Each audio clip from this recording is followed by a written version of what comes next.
Hello, and welcome to today's VC Task Force Gary's Picks event for investors and startups. My name is Joel Rosenberg, Director of Business Development and Strategy for VC Task Force. VC Task Force is an organization where the venture community comes together to address critical issues, provide workshops, and other events for the benefit of the venture and entrepreneurial communities. VC Task Force provides access to an extensive ecosystem of VCs, corporate VCs, and angel investors. You may ask questions anytime during the event, and time permitting, they will be answered live after today's interview. It is my pleasure to welcome Gary's Picks host, Gary Fowler. Gary is CEO and co-founder of GSD Venture Studios, an award-winning growth stage AI venture studio. Gary is also co-founder of the award-winning AI startup Eva.ai, as well as the investment firm DY Investments. Today, Gary will be interviewing special guest Rene Arvin, CEO and co-founder of VoiceScript. VoiceScript is a legal technology developing solutions for court reporting and courtroom applications. VoiceScript launched its first self-service SaaS product in 2022 and has seen steady revenue growth and user growth. The company is working on closing a seed round and expects to raise additional capital through a Series A in 2025. Rene has a broad technology and industry background, including enterprise networks, internet infrastructure, wireless data, data security, and AI, and automated speech-related SaaS solutions for legal and related markets.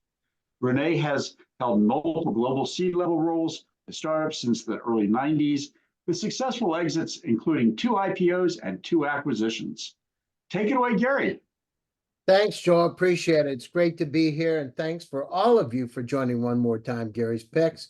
So, Rene, just a little bit. So, you went to school. Are you from Indiana originally, or where are you from? Yeah, my mother's French, and when I was a little kid, around 6, we moved to Indiana, and with my dad, who was originally from Indiana, and I grew up there, as well as getting to spend quite a bit of time in Europe as a kid. And I went to Indiana University, and then after college, I pretty much visit Indiana maybe once a year. Now, did you learn how to speak French? Yeah, it was actually, I learned both French and English at the same time as a kid. Wow, that's amazing. So that really helped you as you went down through your journey. You were a sales director at Synoptics, so having those language capabilities. How is it as you've gone down through your journey? You've seen a lot of things. You've been involved in several IPOs and several exits. What kind of lessons do you learn as you're going down through that? On one, you've got corporate politics to deal with, right? When you're dealing with companies, when you're at companies like Alcatel and you're a vice president. So how do you deal with those politics, Rene? Like, and you know that somebody's just not telling you everything, the BS in you. How do you deal with those politics? And what are some of the lessons you've learned that have helped you with your startup? Yeah, that's a great question, Gary. So I've had different approaches over the last 30 years. I've taken a bully approach. Sometimes I've taken more of a softy approach. But the approach that tends to work best is data-driven. It is customer-driven. In other words, if I want to take a product a particular direction, and I've always been more on the sales side and had to kind of pull product and development along a direction. Best way that I learned to get the rest of the team behind a specific initiative is to really go out and prove it in terms of getting customers to agree up front that this new feature or this new product or this new direction is really what they want, bringing in the folks as part of that validation process. And that's been the most effective for me. So you've done the customer development up front, basically get them to buy off on it before you're going out and mass sold the thing. Yep. And you know what? Even in my own startup today, I have to do that with my CTO, right? And a few of the other product folks, because they have a particular vision that they have for what they're building today. And I have to convince them. I can't just bully them and tell them what to build. I've got to make them feel that it really is the right thing for them to spend all their effort on, right? Now, how do you sell them on that?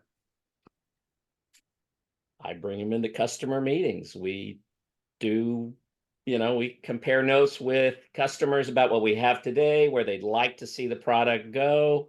There's also, of course, some analytics. You got to figure out how big the market is, how big the opportunity is for a particular product. But again, it has to be collaborative. I have a call in another hour and a half with a pretty large opportunity in federal government. We're not currently involved in federal government. My CTO is not convinced we should be doing anything with federal government. And we're going to basically have an exploratory call with a very senior person in federal, along with my the chief product officer and my CTO. And we're going to go out and figure out whether my ideas are going to gel with the customer. No, that's great. So you've gone down through this journey. As you've gone down through your own journey through these companies that you've worked with. So what kind of words of wisdom would you give to somebody that's out there worldwide? What's the key to success? Have you gone down through and you're getting these VP jobs, these director jobs, these executive officer level jobs? What are the keys to success? In terms of going from one company, well, for instance, when you went from Xylan Corporation to Alcatel, what are the keys to success, and how do you leave the company behind too? So you were about a year at Xylan. I mean, how do you go about it? Because at a year you just start getting into the company, right? And Well, understand. Xylan actually, I was running international for Xylan, and I ended up becoming the VP worldwide sales for Xylan, and we grew it from 0 to $500 million in revenue. So that was more of a 4.5-year stint, and then we got acquired by Alcatel. I see. Okay, so Right. So that was Thailand was part of Alcatel. Got it. And so how did you manage that going from a company that was a startup to now you're with Alcatel? How was that? So those companies, those startups that get acquired, what was the mind change that you had to go through?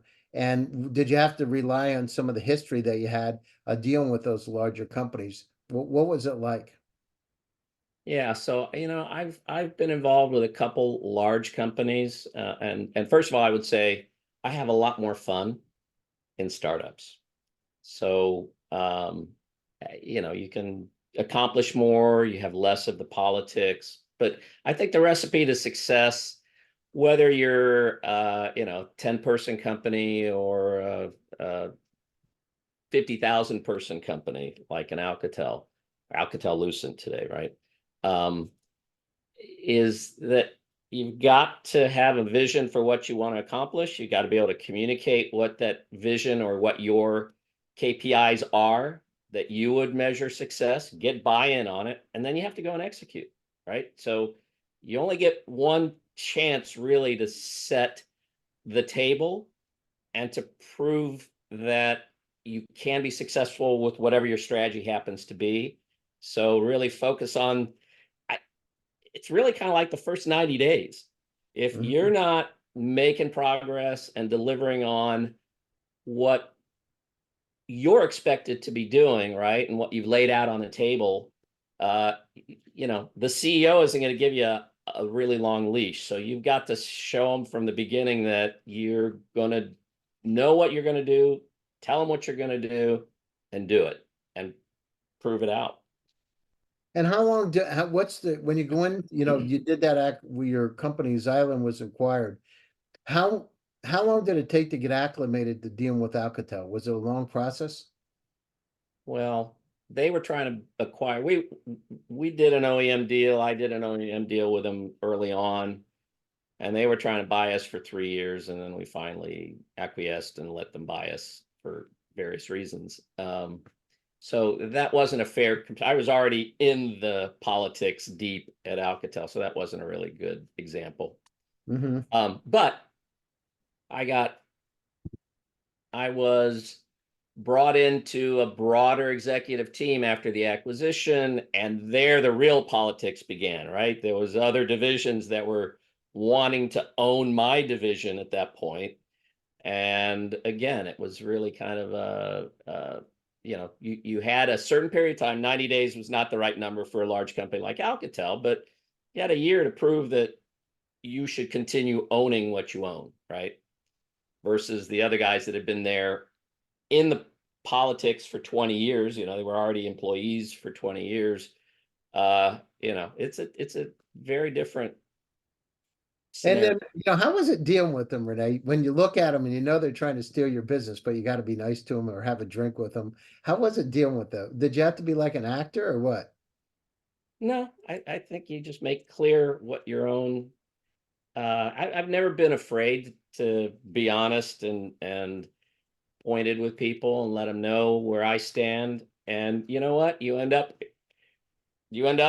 hopefully, and in the case of this one particular senior manager at Alcatel, he made it clear he wanted to own my business, and I made it clear that I was going to make it real hard for him to own it. And the reason I actually left Alcatel was because we both agreed that part of what I owned was going to go to his division. I ran both enterprise and carriers, telco business.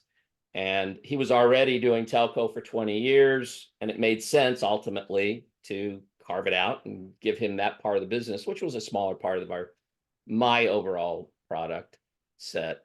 But in the end, and at that point, it became less fun for me, and that's when I decided to leave Alcatel. Wow, that's amazing. So you went over to Congress, right, in the UK. So were you working in the UK at the time? I was. And how was that? That was fun because we were an accelerator, and we had many companies. In fact, probably the most famous company we had was Juniper, that we were taking into Eastern Europe. But we had many US companies that were all VC backed. And we would build dedicated teams, sometimes shared teams, but mostly dedicated teams. And we would help them find their initial customers. We would help them find their channels for distribution or systems integrators.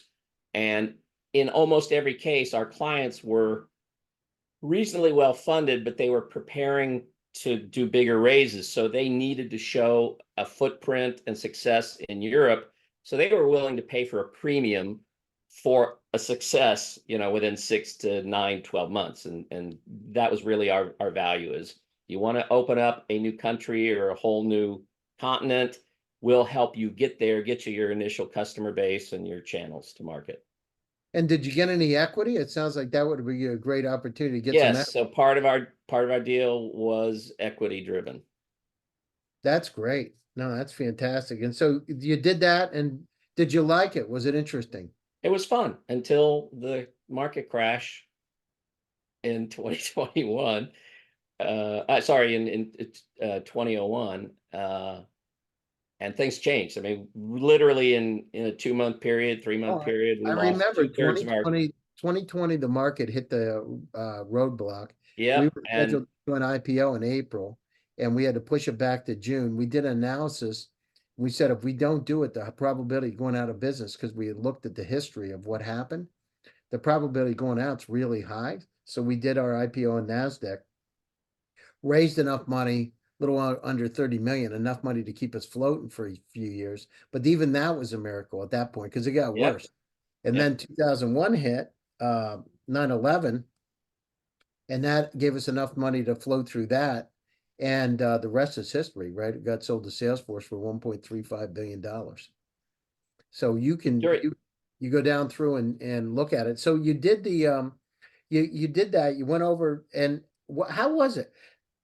Excuse me, when you deal with those kind of market conditions and you're in a foreign country like that, how did you react? How did it feel?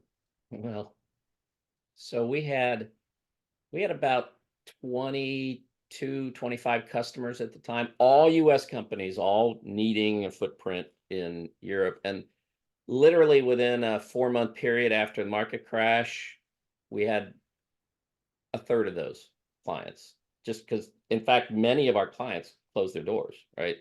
Wow. Or just disappeared into some other company. But yeah, that was a tough time. And it became pretty sparse. There were a lot before that period of time. There were a lot of US based salespeople and marketing people that were living in Europe. After that, fewer and fewer, a lot of people disappeared, went back to the US because they didn't have a company to work for.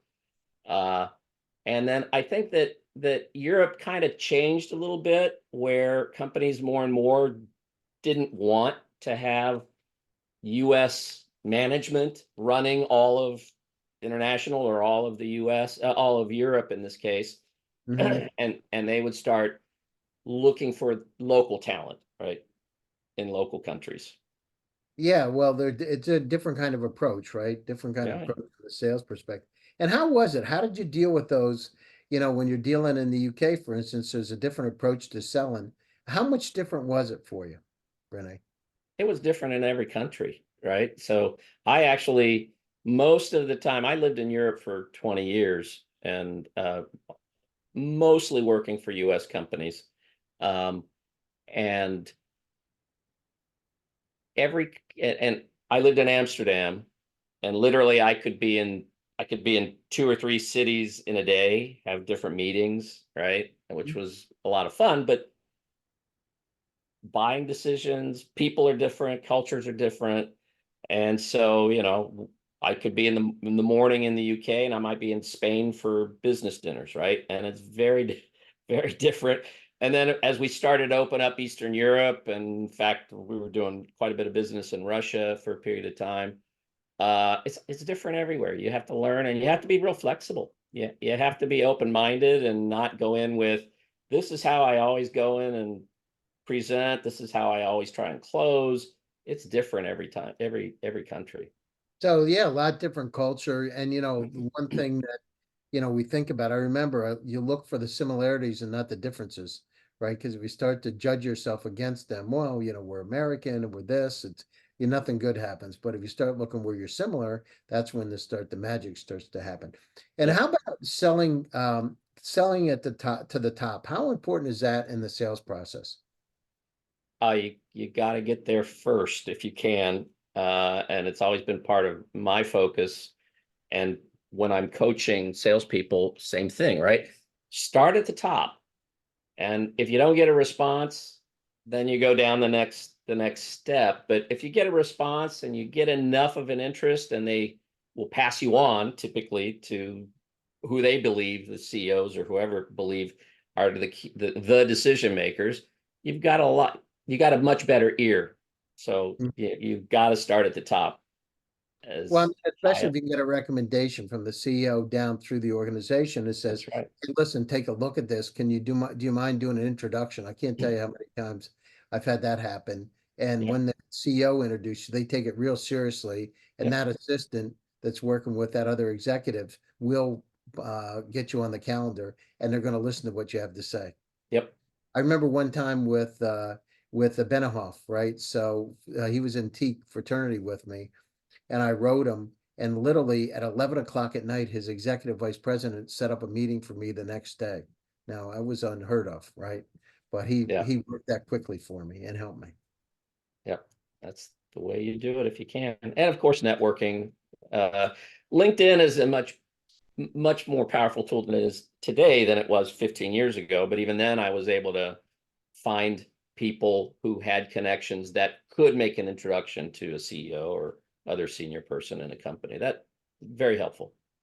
How do you go down through, you've got highs and you got lows in building your startup. How do you keep things even, level so you're not as stressed out or too excited either way? How do you go down through and manage that in doing your startup? That's a good question also. Well, you have a plan, and then the plan changes regularly, whether it's your resource plan or your product plan or your customer plan or your forecast, whatever. So you gotta try and identify changes before they smack you in the face, right? And so to that point, then you can kind of set expectations within your own team. You can kind of adjust your product strategy, pricing strategy, et cetera. So it's part of it is being able to understand history and making projections, but that history is data driven, and that's how you try to keep it even keel. And you've got, plenty of roadblocks and issues that pop up daily. Got to have the right mindset, right? I don't get stressed out too often. It takes a lot to throw me off, so that helps. No, that's great. I love hearing that. And so, you're going down through this journey. I know you're coming up, you're going to be doing a price round, you said.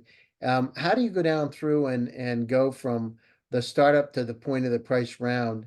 How do you find those investors and how did you go down through and curate your company getting to the point, especially the way the market is today, that it's a company that's interesting? So, I participated in GSD, your accelerator, and that was very helpful. And that was early on. I think it was late 2020, the first year we started the company, or it was in early 2021. And one of the things, and I've experienced this before, but one of the things that your team coaches is you gotta reach out to as many as you can. You're going to hear 199 no's before you get to 100. It's actually more than 99 no's, right? We have been growing. We've changed our business because originally we had a lot of services in our business while we were trying to figure out what products we were going to build. We finally built our initial products. Those started coming out less than 2 years ago. And now we're really getting the traction we need on the product side. We got rid of our services business because services is no fun, or not as much fun as building SaaS solutions. And all along the way, right, I have probably talked to 250, 300 VCs along the way. Everybody loves the vision, but in the end, what matters to them are what's your traction, what's your revenue, and does the math work, right? If you're talking to a VC that their minimum is 5 million and your valuation is 7 or 8 at the time, there's no fit, right?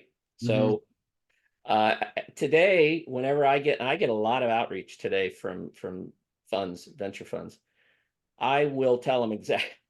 When I reply, I say, here's where we are, right? Revenue wise, growth wise, this is when we think we're going to hit a particular KPI. If you're interested, if this makes sense and we're not 2 years out, I'm happy to meet. But otherwise, if it's not a fit now, then let's wait.